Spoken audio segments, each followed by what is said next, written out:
الحمد لله رب العالمين والصلاة والسلام على نبينا محمد وعلى آله وصحبه أجمعين وبعد. Donc nous continuons l'explication, ou plutôt nous continuons cette série intitulée L'indispensable en apprentissage de la révélation immuable. L'indispensable dans l'apprentissage de la révélation immuable.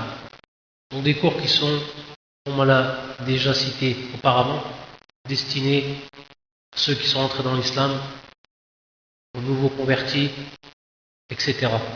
Ce sont donc des cours de base et donc destinés à des gens qui sont débutants dans la religion.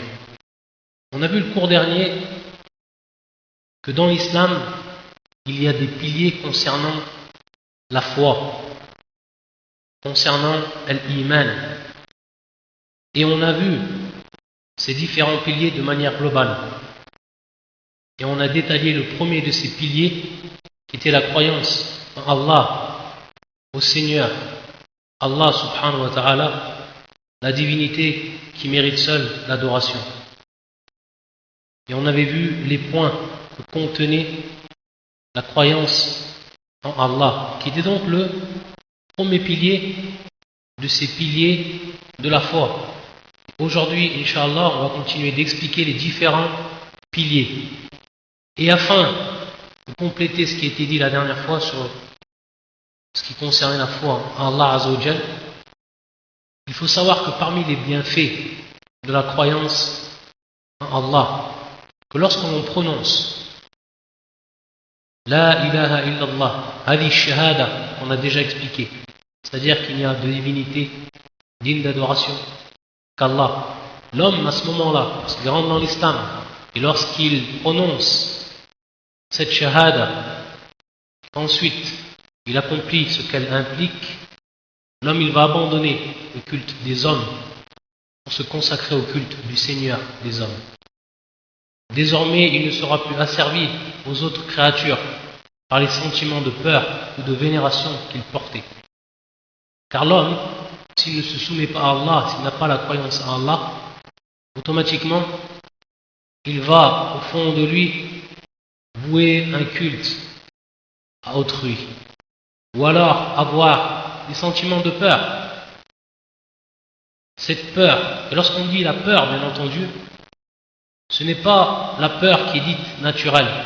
Lorsque l'on va voir en face de nous un ennemi, lorsque l'on va voir en face de nous une bête féroce, etc., le fait d'avoir peur, ça c'est une peur qui est naturelle. Mais lorsqu'on parle de la peur, c'est la peur qui rentre dans le domaine de la religion, le fait d'avoir une peur révérentielle, au fond de nous-mêmes, d'avoir cette peur de certaines créatures, de certains hommes, ou alors des idoles, ou autres, tout ce qui va être adoré en dehors d'Allah Azza wa Jal. Et à ce moment-là, l'homme, il va donc se libérer de tout ceci pour vouer un culte exclusif à Allah Azza wa Jal. Et à ce moment-là, donc, il va réellement ressentir au fond de lui qu'il est sur la bonne voie, qu'il a réellement goûté à cette liberté qui lui permet uniquement, désormais, d'adorer Allah, la divinité unique. C'est pour ça qu'Allah Azza wa Jal, il dit, et pour ce qui est de la suite des cours, Inch'Allah, on aura directement la traduction du sens des versets pour simplifier, pour ceux qui écoutent et qui écouteront des cours.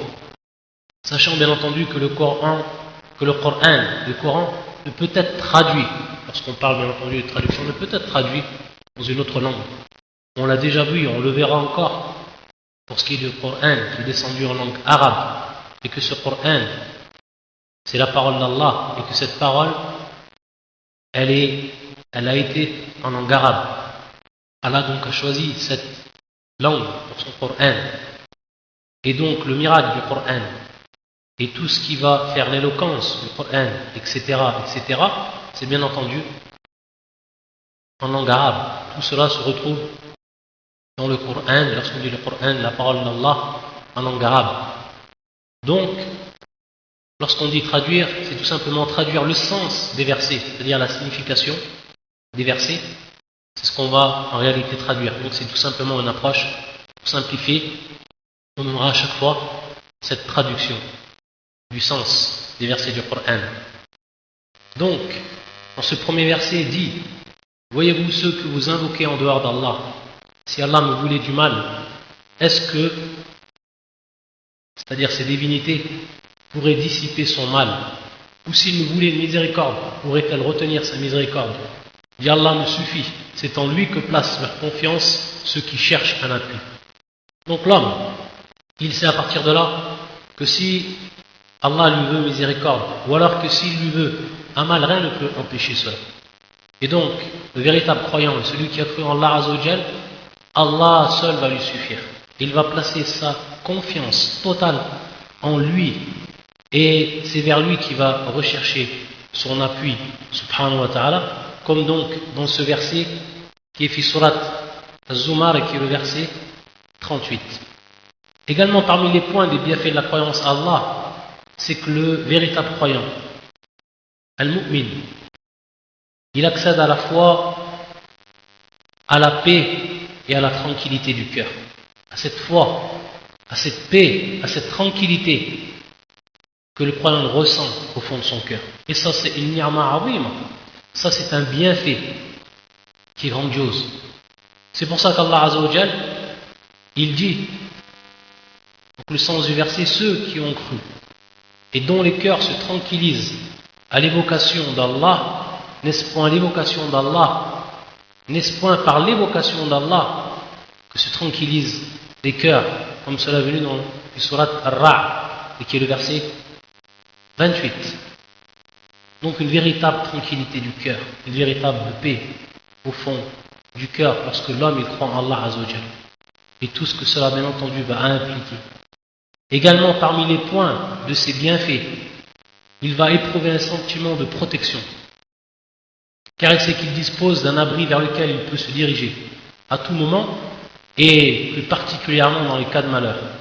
C'est pour ça que Allah Azzawajal, comme dans le verset qui fait surat Al-Isra, qui est le verset 67, le sens est le suivant: et quand le mal vous touche en mer, ceux que vous invoquez en dehors de lui se perdent, puis quand il vous sauve et vous ramène à terre, vous vous détournez. L'homme reste très ingrat. Donc ce verset par rapport aux polythéistes, ceux qui donnaient des associés à Allah Azzawajal, lorsqu'ils embarquaient sur leur vaisseau de mer ou alors sur leur bateau, et que lorsque venait une tempête terrible dans la mer, à ce moment-là, de shidda, de malheur et de dureté, ils se retournaient vers Allah. Ils invoquaient Allah, ils délaissaient à ce moment-là ceux qu'ils adoraient en dehors de lui dans les moments de sérénité. Ceux que vous invoquez en dehors de lui se perdent, car ces idoles, ceux que vous adoriez avant ou en dehors de lui, ceux que vous adoriez en dehors de lui ne peuvent rien faire dans cela. Ils n'ont aucun pouvoir, ils ne peuvent vous donner du bien comme ils ne peuvent vous écarter du mal. Donc à ce moment-là, au fond de leur cœur, les polythéistes le savaient. Ils se retournaient vers Allah dans ce moment-là. Puis quand il vous sauve, il vous ramène à terre, vous vous détournez. L'homme reste très ingrat. Et donc de par leur ingratitude et de par leur mécréance ancrée, ayadan billah, ils revenaient une fois qu'ils étaient sauvés donc à l'adoration de leur idole. Et ils délaissaient Allah, le Très-Haut, celui qui les avait sauvés. Donc on voit ici que le croyant, il éprouve un véritable sentiment de protection et qu'il se retourne vers Allah Azzawajal. Et comme il l'adore et comme il est constant dans l'adoration et dans le remerciement et dans la reconnaissance envers Allah Azzawajal dans les moments de sérénité, alors dans les moments où le malheur le frappe, il se retourne vers Allah, se dirige vers Allah et il le trouve répondant à ses invocations, subhanahu wa ta'ala. Donc c'est réellement un sentiment de protection que l'homme il ressent à travers cette foi qu'il a en Allah. Un autre point également, c'est qu'il connaît aussi un bien-être spirituel, car le but auquel il cherche à parvenir ne peut être atteint qu'après la mort, c'est-à-dire le paradis. Donc on va voir la personne qui va persévérer, le croyant qui va persévérer dans la recherche de cet objectif. qui va rechercher de manière absolue, qu'il ne trouvera que dans le paradis, en multipliant les bonnes actions et en faisant preuve d'une dévotion humble et sincère pour Allah Azza wa Jal. C'est pour ça que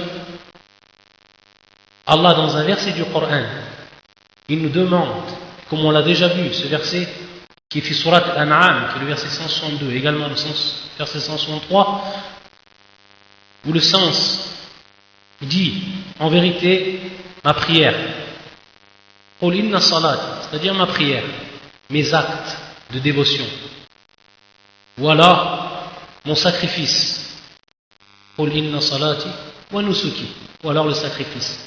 Ma vie, ma mort appartiennent à Allah, Seigneur de l'univers. À lui nul associé. Et voilà ce qu'il m'a été ordonné. Et je suis le premier à me soumettre. Également, ce que le croyant il va bénéficier de par cette croyance en Allah Azza wa Jal, c'est qu'Allah il va lui faciliter le bien, al-khayr. C'est pour ça qu'Allah Azza wa Jal il dit, comme dans le verset 11, qui surat At-Taghabun, yaqul Allah Azza wa Jal, dont le sens est le suivant, et quiconque croit en Allah, Allah guide son cœur. Allah est omniscient. Quiconque croit en Allah, Allah guide son cœur. Donc à partir de cette croyance-là, qui va être sincère, lorsqu'elle est sincère envers Allah Azza wa Jal, Allah, il le guide sur le droit chemin. C'est vraiment une sincérité. Et s'il cherche par là donc la vérité, et savoir réellement qui est Allah, et le connaître à travers les versets du Coran, à travers la Sunna authentique du prophète sallallahu alayhi wa sallam, lorsqu'il s'attache uniquement à ses bases et avec sincérité, le résultat est qu'Allah Azza wa Jal il guide son cœur. Et ça c'est un bienfait qui est énorme. Également, de par cette croyance va insuffler à son cœur l'amour des vertus et des bonnes actions. Parce que l'homme il croit en Allah Azza wa Jal, il va s'efforcer de faire les bonnes actions. Et dans son cœur, ça va être comme un souffle qui vient et qui va donc l'emmener à faire ses actions, ses bonnes actions et tout ce qui rentre dans les vertus, de sorte que le croyant les aide dans la diffusion du bien parmi les hommes. C'est pour ça que dans le verset fi surat Zilzila, quiconque fait un bien, fût-ce du poids d'un atome, le verra. Quiconque fait un bien, fût-ce du poids d'un atome, le verra. Donc tout sera vu. Et le croyant, celui qui a la croyance en Allah Azza wa Jalla, il sait que cela donc va advenir. Et donc, il s'active à faire le bien autour de lui, faire le bien de manière générale. Le prophète également, sallallahu alayhi wa sallam, nous a rapporté, comme fi sunan at-Tirmidhi, hadith qui est authentique, celui qui indique le bien est comme celui qui l'accomplit. Celui qui indique le bien est comme celui qui l'accomplit. Donc regardez, la personne, lorsque de par cette croyance en Allah Azza wa Jal, qui va être pour lui un souffle, pour accomplir, pour avoir donc l'amour des vertus et des bonnes actions, il va faire tout ce qui est en son possible, et bien entendu ça va être suivant son iman. Plus sa foi sera grande, et plus cela va se traduire à travers ses actes. Et moins sa foi sera grande, et plus cela va s'affaiblir. Donc, celui qui indique le bien, on a dit le prophète sallallahu est comme celui qui l'accomplit. Maintenant, si tu indiques un bien à une personne, à un musulman, comme un acte d'adoration, comme tu lui as dirigé vers un bien qu'il ne connaissait pas, au moment où il va l'accomplir, tu vas recevoir le bien de cette action. Regardez le bienfait de cette croyance, subhanallah. Et regardez donc l'homme, son champ d'action, il va être vraiment large, très très large, même jusqu'à indiquer le bien. Non seulement il fait le bien, mais également il indique le bien, il recevra la même récompense. Ça, c'est parmi les points que l'on cite pour ce qui est de la croyance et les bénéfices de la croyance en Allah Azza wa Jalla. Ensuite, comme cela est venu dans le hadith de Jibril, lorsque Jibril, l'ange Jibril qui avait pris la forme d'un homme et qu'il est venu voir le prophète sallallahu alayhi wa sallam, comme cela rapporté par l'imam Muslim dans son authentique, et qu'il avait posé la question au prophète sallallahu alayhi wa sallam concernant l'iman, la foi, il lui avait donc informé le prophète sallallahu alayhi wa sallam et répondu à sa question en lui indiquant ce qu'on est en train d'étudier et qui est une base fondamentale dans l'islam, et plus précisément donc dans la croyance, c'est ce qui est al-iman bi arkan. Al-iman bi arkani as-sitta, c'est-à-dire al-iman bi arkani as-sitta, c'est la foi avec ses 6 piliers. Donc, le premier pilier, c'était qu'il croit en Allah, un tu'mina billah. Et le deuxième pilier que le prophète sallallahu alayhi wa sallam avait indiqué, et c'est donc suivant l'ordre de ce hadith que l'on va continuer à détailler et à citer les piliers de la foi. Il a dit le prophète sallallahu alayhi wa sallam wa malaikatihi. Wa malaikatihi. Wal malaika, qui est un pluriel de malak, et qui sont les anges. Il faut avoir la croyance aux anges. L'homme ne peut avoir une foi qui va être complète que s'il croit en ce deuxième pilier de la foi qui est la croyance aux anges. Une croyance ferme, comme il a cru en Allah. Car croire aux anges découle de la croyance en Allah.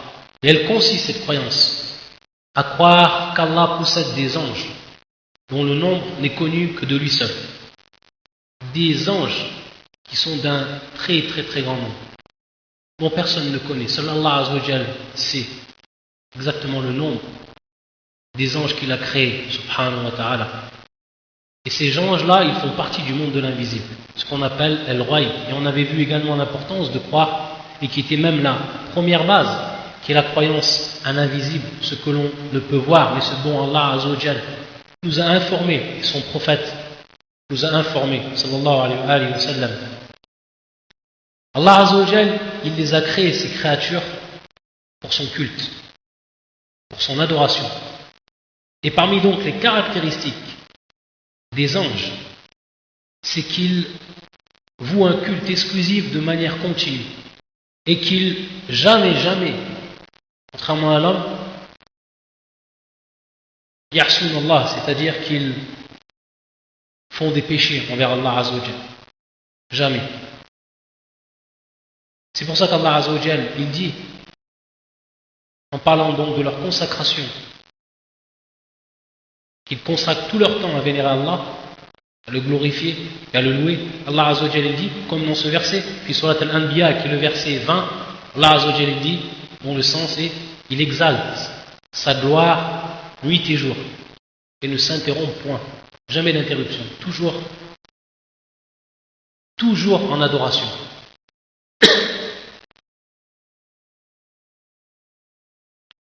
Et de ce fait-là, il nous est donc interdit de croire que les anges, on leur donne une forme d'adoration.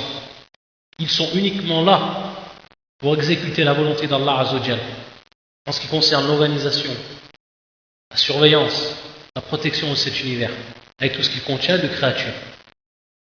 Conformément à ce qu'il a décrété Allah Azza wa Jal, comme dans ce verset, puis surat An-Nisa, qui est le verset 172. Jamais le Messie ne trouve indigne d'être un serviteur d'Allah, ni les anges rapprochés de lui. Donc les anges, ils sont des créatures vouées à l'adoration d'Allah Azza wa Jal, et ils sont rapprochés de lui, et ils se soumettent à lui de manière pleine, complète. Et ce sont donc des serviteurs d'Allah Azza wa Jal. Et on ne peut leur vouer absolument point une des caractéristiques de l'adoration autre. Il les a créés, subhanahu wa ta'ala, pour qu'ils accomplissent les travaux qu'Allah leur a ordonnés. C'est pour ça qu'Allah il dit, dans le sens du verset, surat An-Nahl, qui est le verset 50, ils craignent leur Seigneur au-dessus d'eux et font ce qui leur est commandé. Ils exécutent les tâches qu'Allah Azza wa Jal leur a chargées. Ça fait partie de leur adoration, qu'ils accomplissent les tâches qu'Allah Azza wa Jal leur a commandées. Et donc il est impossible qu'un des anges ne fasse pas ce qu'Allah Azza wa Jal lui a commandé. Et la preuve en est ce verset. Ils font ce qui leur est commandé. Ces anges, ils ont été créés de lumière. Parmi donc leurs caractéristiques, du point de vue de leur création, il faut savoir qu'ils sont de lumière. Et cela, c'est le prophète sallallahu alayhi wa sallam qui nous l'a appris. Comme dans ce hadith qui est authentique, qui est rapporté par l'imam Muslim, et dont le prophète sallam nous a dit les anges ont été créés de lumière. Les anges ont été créés de lumière, an-nur, ce qu'on appelle an-nur en arabe. Ils sont de lumière, mais ils restent invisibles par rapport à nos regards. Donc personne ne peut voir les anges. Sauf, et c'est une exception qui est faite, lorsqu'Allah Azza wa Jal leur enjoint de revêtir une forme visible. Et à ce moment-là, ils en auront donc la capacité, comme notre Seigneur l'a montré à propos de Jibril, c'est-à-dire l'ange Gabriel. On sait, comme le Coran nous l'a cité, et comme on l'a vu auparavant, lorsqu'il est de notre prophète, lorsqu'il est venu auprès du prophète, il a demandé, il avait pris la forme d'un homme. Ça, c'est une des capacités qu'Allah Azza wa Jalla a donné donc aux anges, de par sa toute puissance, subhanahu wa ta'ala. Donc, lorsqu'il est venu au prophète, il lui a demandé à propos donc des piliers de l'islam, des piliers de la foi, à propos de l'heure, comme dans le hadith, le fameux hadith donc, qui dit le hadith de Jibril, de Gabriel. On sait dans le Coran également qu'il est venu, cet ange-là, il est venu auprès de Maryam, sous une forme humaine. Donc c'est pour ça que dans ce verset, qui fait Surat Maryam, qui est le verset 19, et également le verset 17 et également le verset 19, Allah Azza wa Jal a dit dans le sens, elle mit entre elle et eux un voile. Nous lui envoyâmes notre esprit, c'est-à-dire Jibril, donc l'ange Jibril, qui se présenta à elle sous la forme d'un homme parfait. Elle dit, je me réfugie contre toi auprès du tout miséricordieux. Si tu es pieux, donc ne m'approche point. Il dit, je suis en fait un messager de ton Seigneur pour te faire don d'un fils pur. Également, et ça fait partie des exceptions, on sait que le prophète sallallahu alayhi wa sallam, il a vu Jibril sous sa forme réelle, c'est-à-dire sans même qu'il ait pris la forme d'un être humain. Comme cela a été rapporté dans l'authentique de l'imam al-Bukhari. Il l'a vu comme Allah Azza wa Jalla l'a créé. Et on sait donc de par la description que nous a donnée le prophète sallallahu alayhi wa sallam qu'il avait 600 ailes et qu'il couvrait l'horizon tant il était immense, subhanallah. Il couvrait l'horizon tant il était immense, c'est-à-dire le fait que le prophète sallallahu alayhi wa sallam l'a vu, il ne pouvait plus voir l'horizon tellement il était immense. Et ça on verra que c'est un point également important pour ce qui est des bénéfices de la croyance aux anges.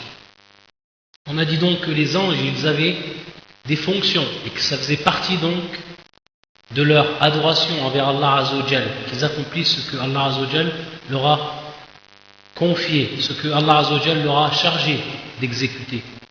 C'est pour ça donc, parmi ce que l'on sait et parmi ce qu'Allah Azza wa Jal nous a révélé comme nom parmi les anges et leurs fonctions, on sait que Jibril, donc celui qu'on a cité précédemment, celui qui est chargé de la révélation, lorsqu'il y a une révélation à faire, c'est lui qui en est chargé. Et c'est lui donc qui a transmis de la part d'Allah Azza wa Jalla le Coran au prophète sallallahu alayhi wa sallam. Et c'est lui donc qui lui a appris le Coran et qui lui a fait réviser le Coran durant l'existence du prophète sallallahu alayhi wa sallam. Et c'est pour ça qu'Allah Azza wa Jalla dit dans le verset qui fait surat Al-Shu'ara, qui est le verset 193, également 194. Et l'esprit fidèle, c'est-à-dire donc ici Jibril, et l'esprit fidèle est descendu avec cela sur ton cœur pour que tu sois du nombre des avertisseurs. Et donc, ici bien entendu le Coran, afin que le prophète sallallahu alayhi wa sallam avertit son peuple et tous les hommes du monde. Parmi ceux dont Allah Azza wa Jalla nous a cité leur nom et en même temps leur fonction, il y a également Israfil, qui est lui chargé de souffler dans le corps, c'est-à-dire la trompe, le jour de la résurrection. Également Mikaïl, qui lui s'occupe de la pluie et de la végétation, comme cela est venu, un hadith rapporté par l'imam Ahmed, qui est un hadith pris en compte, Hassan. Également, parmi les autres, donc il y a des anges qui ont été nommés, et la plupart des anges n'ont pas été nommés, c'est-à-dire très peu d'anges ont été nommés, et parmi ceux qui qui ont été nommés ceux qu'on a cités. Donc il nous est ici obligatoire de croire en leur nom et de croire en leur fonction. Tant cela est venu dans le Coran, dans la sunna authentique du prophète sallallahu alayhi wa sallam. Également, on sait que tout homme, il a avec lui deux anges. L'un à droite, l'un à gauche. Et que l'un est préposé à l'enregistrement des bonnes actions et l'autre à l'enregistrement des mauvaises. C'est pour ça qu'Allah Azza wa Jal, il a dit dans son Coran, comme a fait surat Qaf, et qui est le verset 18, dans le sens c'est quand les deux recueillants, donc ceux qui recueillent les actions, ceux qui écrivent les actions, assis à droite et à gauche recueillent, ils ne prononcent pas une parole sans avoir auprès de lui un observateur prêt à l'inscrire. Donc ça c'est le rôle de ces anges. Allah Azza wa Jal leur a confié cette tâche pour tout homme, sans exception. Il y a également l'ange de la mort, dont en réalité on ne sait le nom. Et dont Allah Azza wa Jal lui a également confié donc de faire mourir l'homme. Et comme fi surat As-Sajda, et qui est le verset 11, où Allah Azza wa Jal dit, donc le sens dit, l'ange de la mort qui est chargé de vous, vous fera mourir. Ensuite, vous serez ramenés vers votre Seigneur. Parmi ceux dont Allah Azza wa Jal a nommé et nous a fait part de sa fonction, il y a le gardien du feu de l'enfer, et qui est l'ange Malik. Comme Allah Azza wa Jal l'a dit dans le Coran, et surat Az-Zukhruf, qui est le verset 117, et dont le sens c'est, et ils crieront, ô Malik, donc les kuffars, ils crieront, ô Malik, que ton Seigneur nous achève, tellement le châtiment il va être dur, ils vont demander qu'il meure de manière complète, qu'il disparaisse. Ô Malik, que ton Seigneur nous achève. Il dira en vérité, vous êtes pour y demeurer éternellement.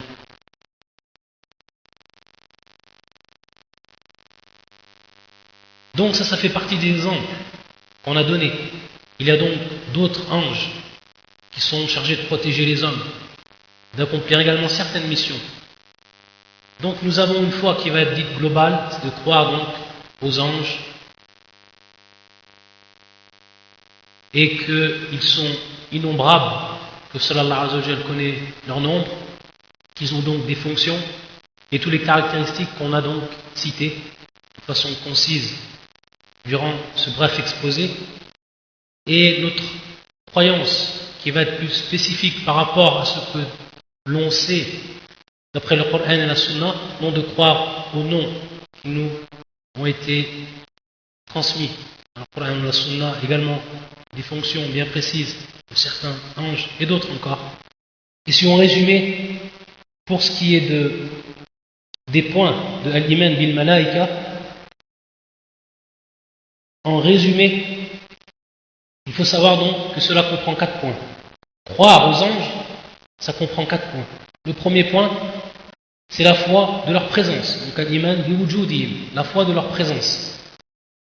Ensuite, et le deuxième point, la foi de ceux dont on connaît leur nom, comme on l'a cité, à l'exemple de Jibril, Mikaël, Israfil, Malik et d'autres. Et ceux dont on ne connaît pas leur nom, bien entendu, on va y croire de façon globale. Le troisième point, c'est avoir la foi de ce que l'on sait et de ce que nous est parvenu comme information à propos de leurs caractéristiques. À l'exemple qu'ils ont été créés de lumière. À l'exemple de la description qui nous a été faite du prophète sallallahu alayhi wa sallam de Jibril lorsqu'il l'a vu. Le quatrième point, c'est d'avoir la foi également aux actions, aux charges dont Allah Azza wa Jal leur a confié.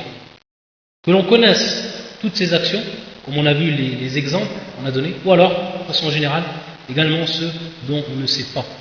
Ala kulli hal, ça, c'est 4 points qu'il faut automatiquement et obligatoirement concrétiser pour que notre croyance envers les anges, elle soit complète. Bien entendu, il y a également des bienfaits de la croyance aux anges. Parmi ces bienfaits, c'est que lorsqu'on croit aux anges, et la croyance aux anges permet donc d'avoir un aperçu de la grandeur d'Allah Azza wa Jal, sa puissance, subhanahu, sa capacité à tout dominer. Car la grandeur de la créature est un indice de la grandeur du Créateur. L'exemple de Jibril, parce qu'on sait la grandeur de cette créature. Alors comment est Allah subhanahu wa ta'ala? C'est-à-dire que par cette grandeur, une grandeur qui est immense, une grandeur qu'on ne peut concevoir. Donc ça nous donne un aperçu de la grandeur d'Allah Azza wa Jal. Comment il va être grand subhanahu wa ta'ala.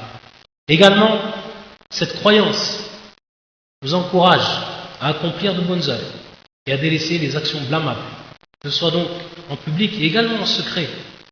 Car lorsqu'on sait, lorsqu'on a présent à l'esprit qu'il y a des anges qui nous surveillent, qui surveillent nos paroles, qui surveillent nos actes, et que chacune de ces actions est consignée, ou bien à notre avantage, ou bien à notre détriment, alors cela a pour résultat que la personne va délaisser les actions blâmables. Et donc, également ici, en fonction de la foi de la personne.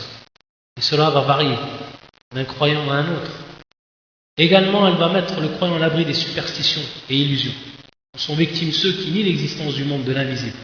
Parce que les personnes, ils ne croient pas aux anges, à titre d'exemple, ici donc, et qu'ils nient l'existence du monde de l'invisible, alors ils sont pris de superstitions, d'illusions, etc. Alors que le croyant, il sait qu'il y a un monde de l'invisible.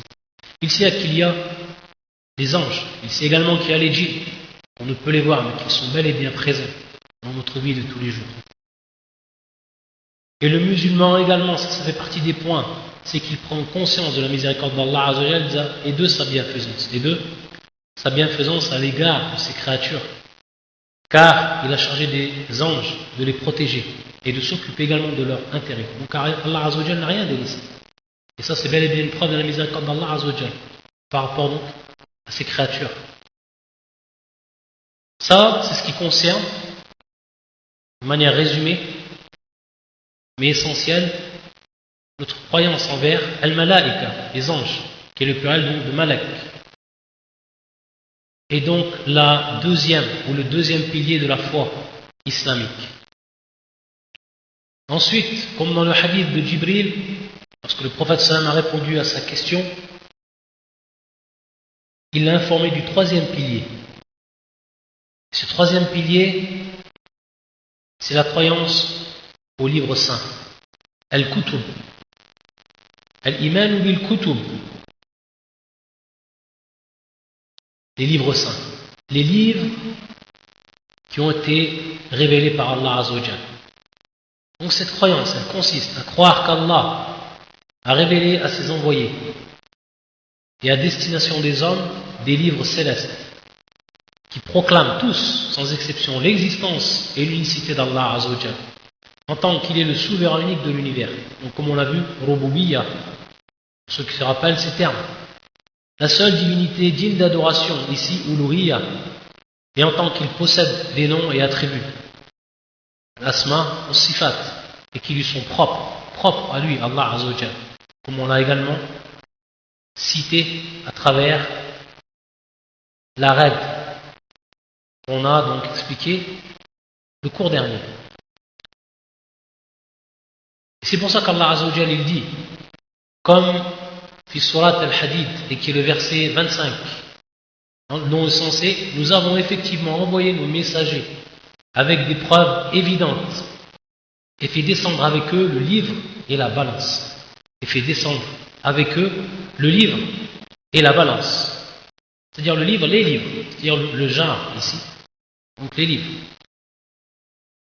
Et la balance, afin que les gens établissent la justice. Il y a également ici une croyance qui va être globale, une croyance qui va être plus spécifique. C'est-à-dire qu'il y a des livres dont on connaît leur nom, qui nous ont été cités dans le Coran, d'autres dont on ne connaît pas leur nom. Donc pour ce qui va concerner notre croyance qui va être dite globale, c'est de croire en tous les livres qu'Allah Azza wa Jalla a fait descendre et qu'ils sont nombreux. Et qu'on n'a pas science de tous ces livres-là. À travers l'histoire de l'humanité, Allah Azza wa Jalla a fait descendre beaucoup de livres. Donc de manière globale, on croit en tous ces livres, qui sont bel et bien de la part d'Allah Azza wa Jalla, et qu'ils contiennent donc la parole d'Allah, subhanahu wa ta'ala. Et de manière plus spécifique, donc une foi qui va être plus spécifique ici, et qui va concerner ce dont on a science à travers ce que le Coran nous a cité. Et parmi ceux qu'on va citer, il y en a 5. Et ils sont au nombre de 5, ceux dont Allah Azza wa Jalla nous a fait part dans son Coran. Les premiers, les feuilles d'Ibrahim et de Moussa, Moïse. Donc le Coran, il évoque certains des principes religieux énoncés dans ces feuilles.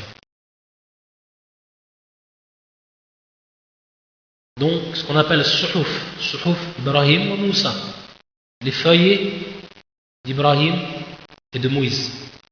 C'est pour ça que dans le verset qui fait surat An-Najm, qui est le verset 36 jusqu'à 41, dans le sensé, ne lui a-t-on pas annoncé ce qu'il y avait dans les feuilles de Moïse et celles d'Abraham, qui a tenu parfaitement, c'est-à-dire sa promesse de transmettre, qu'aucune âme ne portera le fardeau de péché, c'est-à-dire le péché d'autrui, et qu'en vérité l'homme n'obtient que le fruit de ses efforts, et que son effort en vérité lui sera présenté, c'est-à-dire le jour du jugement. Ensuite, il en sera récompensé pleinement. Donc, les feuilles d'Ibrahim et de Moussa. Le deuxième, la Torah, c'est-à-dire la Torah. Il s'agit du livre qui était lui révélé à Moïse. C'est pour ça qu'Allah Azza wa Jalla dit dans le verset qui fait surat Al-Ma'ida, le verset 44, dans le sensé, nous avons fait descendre la Torah dans laquelle il y a un guide et lumière. C'est sur sa base que les prophètes qui se sont soumis à Allah, ainsi que les rabbins et les docteurs jugent les affaires des juifs, car on leur a confié la garde du livre d'Allah, et ils en sont les témoins. Ne craignez donc pas les gens, mais craignez-moi. Et ne vendez pas les enseignements à vil prix, et ceux qui ne jugent pas d'après ce qu'Allah a fait descendre, et voilà les mécréants. Pour ce qui est du troisième livre, ce qu'on appelle le Zabour, Az-Zabour, qui est le livre qui a été révélé lui à Daoud, dont Allah Azza wa Jalla nous a cité, comme fi surat An-Nisa, et qui est le verset 163. Et nous avons donné le Zabour à David, c'est-à-dire Daoud, à David, prophète David, alayhi salam. Ensuite, le quatrième, qui est l'évangile, le livre qui était descendu lui sur Isa. C'est pour ça qu'Allah Azza wa Jalla dit, comme dans le verset surat Al-Ma'ida, le verset 46, et nous avons envoyé après eux Jésus, fils de Marie, pour confirmer ce qu'il y avait dans la Torah avant lui. Et nous lui avons donné l'évangile, où il y a guide et lumière, pour confirmer ce qu'il y avait dans la Torah avant lui. Il y a un guide et une exhortation pour les pieux. Ça, c'est les livres dont on connaît. Ici, bien entendu, il y a 4, et le cinquième, et qui est descendu pour cette communauté, le cinquième qui est, bien entendu, le Coran, et que le dernier des livres descendus par Allah Azza wa Jalla, et qu'il n'y en aura point d'autre après lui, pour cette commune, pour cette humanité. Donc il incombe aux musulmans de croire en l'existence et en l'origine divine de tous les livres célestes. Tous les livres, ceux dont on connaît et ceux dont on a patience. Mais lorsqu'on dit qu'on doit croire en l'existence et en l'origine divine de tous les livres célestes, que ce soit la Torah, que ce soit l'évangile, bien entendu, avant qu'ils aient été falsifiés, car on sait, ces livres ils ont été falsifiés par les juifs, par les chrétiens, ils ont été falsifiés. Mais avant, au moment où ils sont descendus, bien entendu, c'était bel et bien la parole d'Allah. Donc on le croit tel quel. Mais on ne doit pas, bien entendu, se confirmer à leurs préceptes. C'est-à-dire ce que contiennent ces livres, à l'exception du noble Coran. Car le Coran, il est venu. Et comme on l'a cité déjà auparavant, lorsqu'on a parlé du Coran, lorsqu'on a parlé du Coran, on a vu qu'il était donc venu pour abolir tout ce qu'il y avait avant lui comme livre. Parce qu'on va retrouver dans le Coran les principes de base qui étaient déjà dans la Torah, qui étaient déjà dans l'évangile, avant même qu'ils soient falsifiés. Et donc, à partir de là, ce n'est qu'un rappel pour ce qui est de l'enseignement du Tawhid, de l'unicité d'Allah Azza wa Jalla, tout ce qu'il comprend, et tout ce dont il en découle. Et que donc ce Coran, il a été révélé, ou que ces livres, ils ont été révélés pour une époque donnée, à un moment donné. et à l'intention de peuples précis, et qu'ils ont donc été abrogés avec la venue du prophète sallallahu alayhi wa sallam et l'avènement de l'islam. Et on sait que le Coran, il va évoquer par endroits le contenu de la Torah et de l'Évangile. Et notamment ce qui concerne l'heureuse annonce de la venue du prophète sallallahu alayhi wa sallam, du prophète Mohammed, que l'on retrouve dans la Torah et l'Évangile.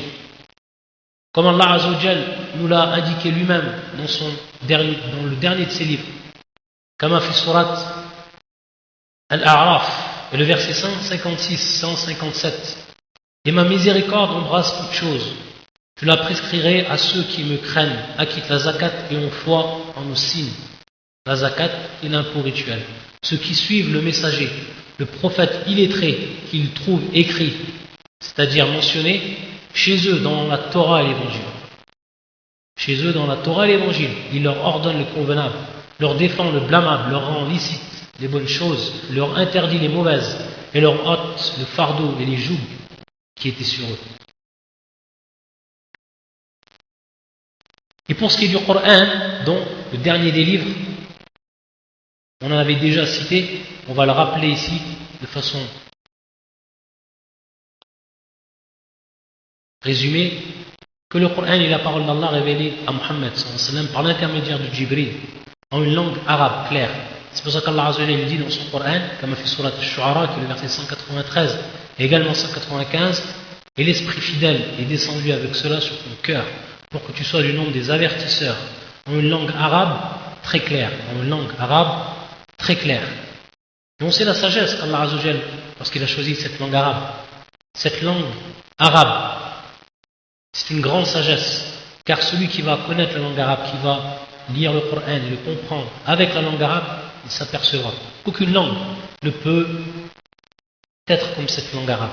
Et que Allah Azza wa Jalla, de par donc sa pleine sagesse, il a choisi cette langue, et ce n'est pas pour rien, pour faire descendre le dernier de ses livres. Qu'il est également le dernier livre céleste révélé, confirmant ce qui était révélé dans les livres intérieurs concernant l'unicité d'Allah et l'obligation de l'obéir et de l'ordonner. Allah a abrogé pour lui, ou par lui, Allah a abrogé donc par lui, par ce livre, le Coran, les livres précédents. Comme il a dit, donc Allah Azza wa Jalla nous a fait part, dans le verset suivant, surat Ali Imran, qui est le verset 3 et 4, dans le sens, il a fait descendre sur toi le livre avec la vérité, confirmant les livres descendus avant lui, et il fit descendre la Torah et l'Évangile auparavant, en tant que guide pour les gens. Et il a fait descendre le discernement, c'est-à-dire le Coran. Donc ici, confirmant les livres descendus avant lui. Donc ce livre, il a inclus toutes les prescriptions divines. Toutes les prescriptions divines. C'est pour ça qu'Allah Azza wa Jalla, il dit, comme a fait surat Al-Ma'ida, que le verset 3, aujourd'hui j'ai parachevé pour vous votre religion, et accompli sur vous mon bienfait, et j'agrée l'islam comme religion pour vous. Donc un livre qui va être complet pour ce qui est des prescriptions divines. Et on sait que le Coran, il est expliqué par la sunna du prophète sallallahu alayhi wa sallam, donc ce qui est venu de façon globale dans le Coran, le prophète sallallahu alayhi wa sallam nous l'a enseigné, que ce soit par rapport à comment faire la prière, etc. Également que ce Coran, il a été révélé pour tous les hommes et non pour un peuple donné. Que ce Coran, il a été révélé pour tous les hommes, ça c'est un point qui est fondamental. Comme cela a été le cas avec les livres célestes qui l'ont précédé. C'est-à-dire que Allah Azza wa Jalla, il a révélé pour tous les hommes, ce Coran, il a été révélé pour tous les hommes et non pour un peuple donné. Alors que les livres auparavant, ils ont été donc révélés pour un peuple donné. Comme cela a été le cas avec les livres célestes qui l'ont précédé. C'est pour ça qu'Allah Azza wa Jalla dit, Kama fi surat Saba, qui est le verset 28. Et nous t'avons envoyé qu'en tant qu'annonciateur et avertisseur pour toute l'humanité. Mais la plupart des gens ne savent pas. Et nous ne t'avons envoyé qu'en tant qu'annonciateur et avertisseur pour toute l'humanité. Et le prophète sallallahu alayhi wa sallam, il est envoyé avec le Coran. Il est envoyé donc avec le Coran. Donc il va de soi que contrairement aux messagers qui ont précédé, qui étaient envoyés à leur peuple, et dont leur livre était destiné à leur peuple, à partir de là, le Coran, lui, il est révélé pour tous les hommes. Également, ça fait partie précisément des spécifications dans le Coran, Allah le protège de tout ajout ou retranchement, et de tout changement, ou falsification. Et c'est ce qu'on avait déjà parlé, et qui est en soi-même un miracle, que depuis 14 siècles, ce livre, une seule harf, c'est-à-dire une seule lettre, n'a pu être falsifiée, n'a pu être changé, malgré ce qu'ont tenté à maintes fois les ennemis de l'islam. Jamais un Coran qui est protégé et dont Allah Azza wa Jalla a protégé à travers le cœur des hommes qui l'ont appris par millions, à travers générations. C'est pour ça qu'Allah Azza wa Jalla il dit, comme dans le verset du surat Al-Hijr, qui est le verset 9, en vérité, c'est nous qui avons fait descendre le Coran, et c'est nous qui en sommes les gardiens. Et donc, pour résumer, pour faire un résumé de cette croyance au livre Al-Iman bil-Kutub, donc les points ici que vont impliquer cette croyance, ils sont au nombre de 4, à titre de résumé de ce qui a précédé. Il faut donc avoir la foi, la croyance ferme que ces livres-là, ils ont été descendus de la part d'Allah Azza wa Jalla et qu'ils sont véridiques. Et que c'est bel et bien la parole d'Allah Azza wa Jalla. Le deuxième point, c'est que la foi, ou d'avoir la foi des noms qui nous ont été transmis, qui nous sont parvenus.